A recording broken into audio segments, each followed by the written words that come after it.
네, 안녕하세요. 랑랑입니다. 최근 대구 부동산 집값이 미친 듯이 상승을 하고 있습니다.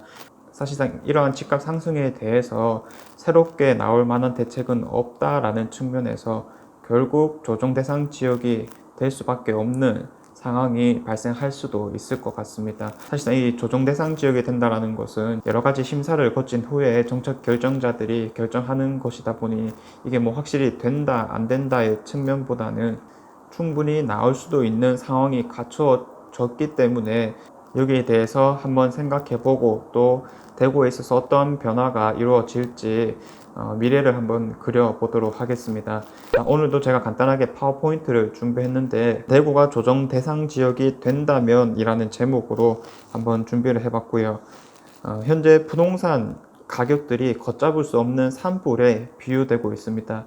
이미 너무나도 크게 번졌기 때문에 이 소방대원들이 달려들어도 이 불길을 잡을 수가 있을까 상당히 힘들다고 보여지는 측면입니다. 사실 대구뿐만 아니라 전국에 부동산이 들썩이고 있다 이런 측면이 있는 거거든요. 특히 부산 같은 경우에는 우리가 살고 있는 대구보다 더 크게 뛰고 있거든요. 그런 지역 적으로 조정 대상 지역에 대한 두려움들이 커지게 되고 이게 부산이 된다라고 했을 때는 대구는 뭐 안 된다 이런 법은 또 없는 것이기 때문에 더 신경을 써야 되는 부분인 것 같습니다. 자, 일단 국토교통부에서는 한국감정원이라는 곳을 참고해서 여러 가지 지표들을 살펴보기 때문에 우리도 오늘은 한국감정원 매매 가격 지수를 한번 살펴볼 것입니다. 대구 지역만 조금 가져오게 되었고요. 매매 가격 지수라는 게 어떻게 적용이 되냐면 2017년도에 아파트 가격을 100으로 기준 잡습니다. 그때보다 가격이 더 비싸다라고 하면은 당연히 뭐 101, 102, 103 이런 식으로 커지는 건데 대구 전체적으로 봤을 때 이게 매월 변동률이거든요. 대체로 직전 달에 비해서 가격 상승을 했다라는 측면이 있는 겁니다. 4월과 5월에는 잠깐 전달보다 조금 줄어들었긴 했지만 달성군 정도를 제외하면 7개의 구가 모두 다 큰 폭의 상승을 이루어내고 있기 때문에 우리가 조정 대상 지역에 대해서 한번 고려를 해봐야 된다라는 측면도 있는 겁니다. 자, 그럼 현재 전국에서 조정 대상 지역이 묶여져 있는 곳은 어디인가? 자, 6월 19일 기준 조정 대상 지역과 투기 과열지구 지정 현황표이거든요. 사실상 이때 이후로 새롭게 조정 대상 지역이 된 곳이 없기 때문에 현재로 똑같다라고 보시면 되겠습니다. 자, 그 중에서 이제 조정 대상 지역은 69개 정도인데 서울은 전 지역이 포함되어 있고요. 그리고 경기도의 일부 지역, 인천, 대전 지역이 있습니다. 대구 같은 경우에는 대구 수성구가 투기 과열 지구이긴 하지만 조정 대상 지역은 아니기 때문에 현재 대구에는 조정 대상 지역이 없다라고 보시면 되겠고요. 그리고 세종과 청주 정도가 있습니다. 자, 그러면 조정 대상 지역은 어떻게 해서 선정이 되느냐? 법령은 주택법 제63조의 2항 그리고 시행규칙 제25조의 2를 참고합니다. 자, 지정 기준에는 정량적 요건과 그리고 정성적 요건이 있어요. 정량적이라고 하는 것은 우리가 뭐 보통 정량화 이런 말들을 많이 쓰죠. 딱 하나의 수치로 우리가 어떻게 판단을 하겠다라고 하는 거고요. 정성적 요건은 숫자뿐만 아니라 앞으로의 흐름 같은 것들을 같이 고려를 해서 판단을 하겠다라고 하는 겁니다. 먼저 정량적 요건은 공통 요건이라고 하는 기본 사항이 있고요. 그리고 선택 요건들 3가지 중에서 1개 이상을 충족하면은 조정 대상 지역이 될 수 있다라고 하는 겁니다. 살펴보니 직전 3개월간 해당 지역의 주택가격 상승률이 소비자 물가 상승률의 1.3배를 초과한 지역이어야 한대요. 이 말이 뭐냐면 3개월 동안 주택 가격의 상승률이 물가 상승률의 30% 이상 초과해야 된다는 거거든요. 자, 물가 상승률 한번 살펴보겠습니다. 올해 1월부터 10월까지 있는 건데 녹색 선을 보시면 되겠습니다. 대체로 물가 상승률이 오히려 떨어지는 구간들이 많았었거든요. 그래서 올해 물가 상승률은 크지 않구나라는 점을 알 수가 있습니다. 대구뿐만 아니라 전국에 있어서 이게 포함이 안 되는 곳이 있을까라는 의문도 듭니다. 자, 그리고 이제 이것을 충족했다라고 하면 선택 요건 중에서 직전 2개월 동안 청약 경쟁률이 5대1을 초과하거나 국민주택 규모, 즉 선은 2평, 선은 3평 하는 0.85제곱미터 이하의 물건들 있죠. 그런 것들은 10대 1을 초과하면 된다라는 거고요. 혹은 두 번째로 직전 3개월 동안 분양권의 전매 거래량이 전년 대비 작년에 대비해서 한 30% 이상 증가했어야 되는 겁니다. 자, 3번은 굳이 안 봐도 되는 부분이고요. 이러한 것들을 이제 동시에 충족한다라고 한다면 조정 대상 지역이 될 수 있다라고 하는 겁니다. 자, 지금까지 살펴본 것이 정량적 요건이라고 하는 거고요. 그 다음에 이제 정성적 요건 등이 있는데 분석을 한다라고 했죠. 주택 가격, 청약 경쟁률, 분양권 전매량 등 주택 보급률 등을 고려했을 때 주택 분양 등이 과열되어 있거나 과열될 우려가 있는 지역에 조정 대상 지역을 선정한다라고 합니다. 결국 이제 우리가 주택 상승분이랑 청약에 대해서 한번 살펴볼 필요가 있는데, 일단 청약 부분에서는 우리가 9월 달에 최종적으로 전매 제한이 걸려 버렸잖아요.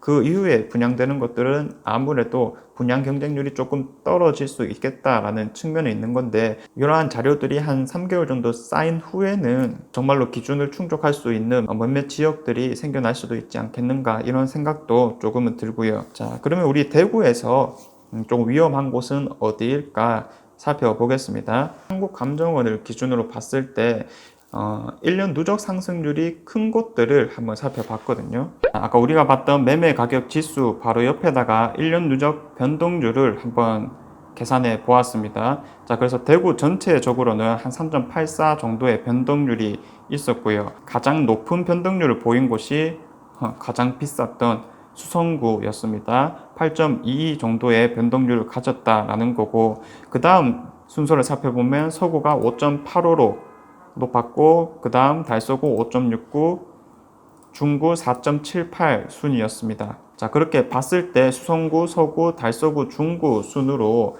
조정 대상 지역이 될 수 있는 가능성이 있지 않을까라는 생각이 들고요.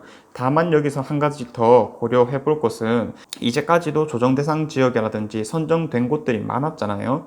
대구면 대구, 혹은 대구 수성구면 수성구, 이렇게 큰 덩어리로 선정을 하다 보니까 수성구 안에서도 가격 상승을 많이 하지 않은 곳들은 똑같이 규제가 작용된다는 점에서 원성들이 많았습니다. 그래서 앞으로는 핀셋 규정을 하는 식으로 많이 바뀔 거거든요. 가격 상승이 많이 이루어진 동 단위로도 충분히 조정 대상 지역이 될 수 있다라는 점이 있습니다. 자, 그러면 선정되면 어떻게 되는가 우리가 한번 생각해 볼 필요가 있겠죠. 자, 대출 같은 경우에는 보통 주택담보대출 비율이 70% 정도인데 이것이 줄어들어서 50% 정도로 줄어들게 되는 거고요. 만약에 고가주택을 첫 번째 주택으로 산다라고 했을 때는 9억을 초과하는 분에 대해서는 30%만 적용받게 될 것입니다. 그러면 한 10억짜리 아파트를 산다라고 했을 때 9억까지는 50%가 대출되는 거고요. 그리고 9억을 초과하는 1억 부분에 대해서는 한 30%가 대출 나오는 것이다. 자, 이렇게 이해하시면 됩니다. 자, 그리고 내가 현재 1주택을 가지고 있다라고 하면 신규 구입 시에는 담보대출이 원칙적으로 금지됩니다. 즉, 두 번째 이상의 주택은 사지 마라라는 의미가 있는 거고요. 규모와 상관없이 자금 조달 계획서를 제출해야 된다는 측면도 있습니다. 너가 이 돈을 어떻게 마련했느냐, 그리고 앞으로 어떻게 사용할 것이냐, 이런 것들을 제출하게 되는 거라고 보면 되고요. 그리고 분양에서도 조금 달라지는 측면이 있는 건데, 자, 1순위의 청약 자격이 강화됩니다. 원래는 통장을 만들고 나서 입주자 모집 공고일까지 1년 정도만 경과하면 1순위 자격을 획득할 수 있었는데 이것이 2년으로 바뀌게 되는 겁니다. 자, 그리고 우리가 부동산을 다루는 데 있어서 사실상 세금이 가장 중요하다라고 볼 수가 있겠죠. 대구에는 조정 대상 지역이 없기 때문에 이런 세금에는 조금 자유롭다, 이런 측면이 있었던 건데, 조정 대상 지역이 된다라고 하면은 전체적인 세금들이 다 상승한다라고 보시면 되겠습니다. 그 부담이 엄청 심해질 거거든요. 자, 취득세, 보유세, 양도세 측면에서 변화들이 생깁니다. 비조정 대상 지역이기 때문에 2주택까지는 기본 세율이고요. 3주택부터 8%의 중과 세율이 적용되는데, 만약에 조정 대상 지역이 되면 너가 대구 안에 두 번째 주택을 구매하게 되면은 8%의 세율을 내게 될 것이고요. 그리고 보유세 측면에서는 종합부동산세를 다룰 때 2주택자, 3주택자 같은 경우에는 추가 과세되는 것이 있거든요. 그런데 조정대상 지역이 되면은 2주택자부터 사실상 비조정 대상 지역의 3주택으로 치이기 때문에 이런 것들이 추가 과세될 수가 있다라는 겁니다.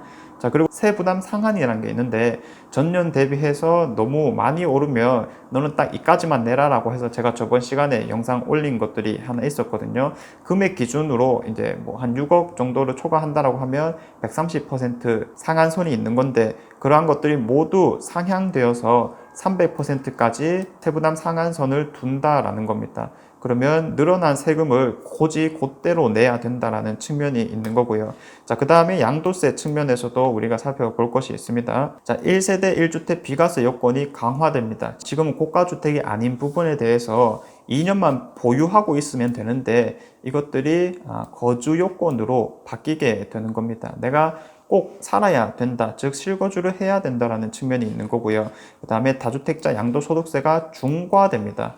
자, 중과의 기준이라고 하는 것은 원래 기본 세율을 내게 되는데 거기에서 10% 더 혹은 20% 더가 되는 겁니다. 지금은 2주택자에 대해서는 플러스 10%가 되게 되고요. 그리고 3주택자는 플러스 20%가 되는데 이게 내년 6월 1일 양도분부터는 또 바뀌어서 2주택자는 플러스 20%가 되고 3주택자 같은 경우에는 플러스 30%가 될 겁니다.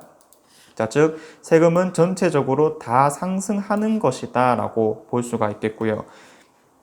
자, 이러한 것들을 종합적으로 봤을 때 우리가 생각해 봐야 될 것들이 있습니다. 봐왔다시피 부동산 규제라고 하는 것은 어찌됐든 점점 억제하는 방향으로 점점 강해지는 측면이 있을 수밖에 없거든요. 방금 조정 대상 지역이 됐을 때 바뀌는 것들 한번 살펴봤잖아요. 즉 대출 분양 세금 측면에서 많은 것들이 바뀌게 되는데 우리 보통 이런 말들 많이 하잖아요. 야, 그때라도 하나 샀어야 되는데 이거 뭐 망설이다가 아무것도 못했다. 부동산을 다루다 보면 이런 경우가 너무나도 많은데 사실상 조정 대상 지역이 된다라고 했을 때는 지금을 돌이켜 봤을 때 좋은 시점 아닌가? 이런 가능성을 염두해 봐야 된다라고 하는 겁니다.